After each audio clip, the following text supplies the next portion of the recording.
135 पूर्व राजाओं के यज्ञ स्थल एवं लवकुश का जन्म। पूर्व राजाओं के यज्ञ स्थल एवं लवकुश का जन्म।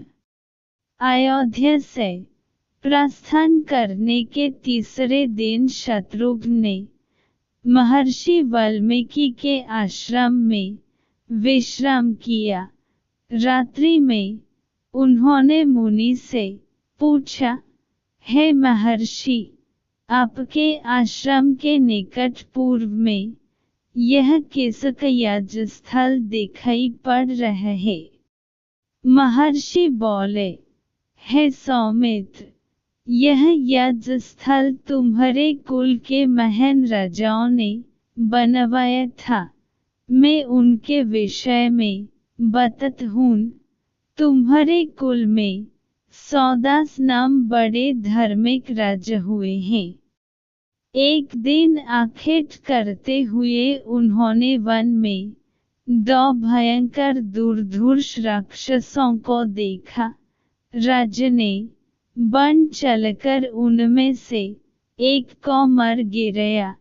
यह देखकर दूसरा राक्षस यह कहता हुआ अदृश्य हो गया कि, हे पापी, तूने मेरे इस मित्र को निरपराध मारा है, अतः मैं इसका प्रतिशोध अवश्य लूंगा। कुछ समय पश्चात सौदास ने अपने पुत्र वीर्यसह को राज्य देकर और वशिष्ठ जी को पुरोहित बनकर इस स्थान पर अश्वमेध यज्ञ किया। उस समय वही राक्षस अपने प्रतिशोध लेने के लिए वहां आया और वशिष्ठ जी का रूप बनकर राजा से बोले कि आज मुझे मनसयुक्त भोजन कराओ। इसमें सोच विचार की आवश्यकता नहीं है। राजा ने अपने रसोइये को ऐसा ही आदेश दिया। इस आदेश को सुनकर वह आश्चर्य में पड़ गया। तभी वह राक्षस रसोइये के वेश में वहां उपस्थित हुआ और भोजन में मनुष्य का मांस मिलकर राजा को दिया। राजा ने अपनी पत्नी सहित वह भोजन वशिष्ठ जी को परोसा।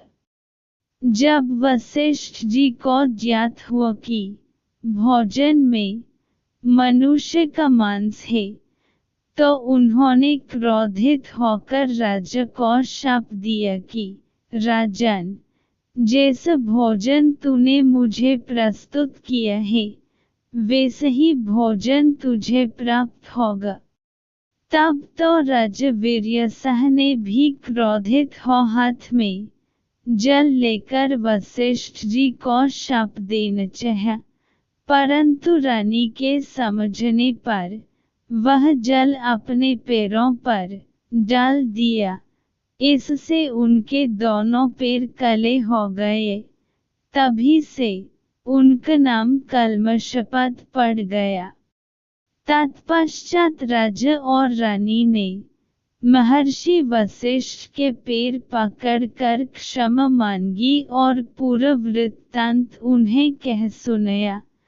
तब वशिष्ठ जी ने कहा कि, राजन, 12 वर्ष पश्चात आप इस शाप से मुक्त हो जाओगे और तुम्हें इसका स्मरण भी नहीं रहेगा।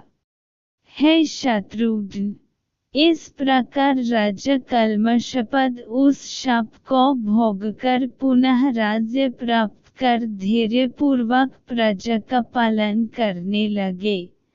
उन्हीं राजा सौदास और राजा कल्मषपद का यह सुंदर यज्ञ स्थल है। यह कथा सुनकर शत्रुघ्न अपनी पर्णशाला में विश्राम करने चले गए।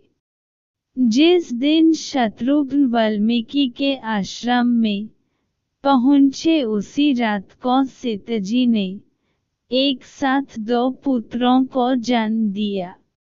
तपस्विनी बालाओं से उनके जन्म का समाचार सुनकर महर्षि ने एक कुशों का मुठ और उनके लव लेकर मंत्रोच्चार द्वारा उनकी भावी बाधाओं से रक्षा करने की व्यवस्था की। फिर एक का कुश और दूसरे का लव से मर्जन कराया। इस प्रकार बड़े बालक का नाम कुश और दूसरे का लव रख गया। शत्रुघ्न को भी यह समाचार पाकर अत्यंत प्रसन्नता हुई। अगले दिन प्रातःकाल सब कृत्यों से निवृत्त हो शत्रुघ्न मधुपुरी की ओर चल दिए।